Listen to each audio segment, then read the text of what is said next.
Chers amis, avec Jean-Lin Lacapelle, député français au Parlement européen, nous venons de rencontrer Géraldine, gérante de la Maison de la Tarte à Fréjus, qui est très affectée par la situation dans laquelle les artisans boulangers se trouvent. Son entreprise familiale, qui ravit les papilles des Fréjusiens depuis plusieurs générations, risque de ne pas pouvoir passer cette nouvelle crise.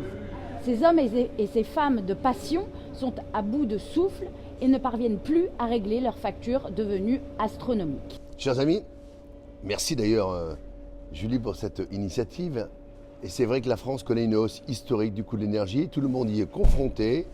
Mais aujourd'hui, nos artisans boulangers, comme tous nos artisans, comme Géraldine, que nous avons rencontrés, sont au bord de la faillite. Et ce à cause des mauvaises décisions et des mauvais choix politiques des gouvernements qui nous ont précédés. Hollande, Macron. Abandon de notre parc nucléaire français, soumission à l'idéologie de l'Union européenne, démantèlement d'EDF. Pendant ce temps-là, la grande distribution peut importer de Pologne des baguettes réfrigérées et les réchauffer sur place, contournant ainsi l'interdiction de la congélation. Pour faire face à cette situation que propose le gouvernement macroniste, comme toujours, des mesurettes, des propositions qui ne règlent en rien le fond du problème. Reporter le paiement des impôts et des factures, c'est tresser la corde pour se pendre.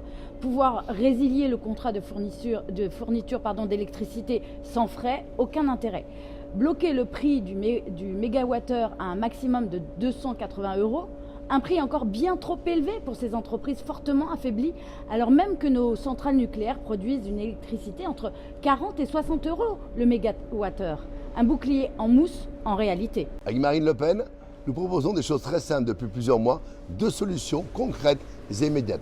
Tout d'abord, sortir du système européen de fixation des prix de l'énergie, comme ont pu le faire ces derniers mois l'Espagne et le Portugal, c'est ce qu'on a appelé l'exception ibérique. Grâce à notre filière nucléaire, la France produit l'électricité pour un prix bien loin de celui auquel nous devons le payer à cause de ce système de fixation des prix orchestré par la Commission européenne. Nous souhaitons également une baisse de la TVA sur les énergies de 20% à 5,5%, ce qui permettrait de faire baisser drastiquement les factures. Et comme si cela ne suffisait pas, les artisans boulangers français comme Géraldine doivent faire face à deux autres problèmes. La hausse historique du coût des matières premières et surtout, petit souvenir de la crise Covid, le rattrapage des cotisations de l'URSSAF.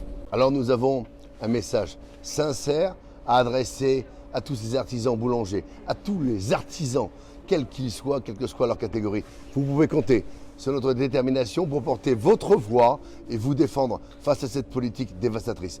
Vous faites entièrement partie de la culture française, vous, boulanger, de son identité. L'UNESCO a d'ailleurs reconnu récemment la baguette de pain au patrimoine immatériel de l'humanité. À tous les Français, continuez de faire vivre nos boulangeries de proximité et n'oubliez pas d'y prendre votre galette des rois afin de la partager en famille ou entre amis quand vous le pouvez. Bonne journée à tous les amis. Au revoir.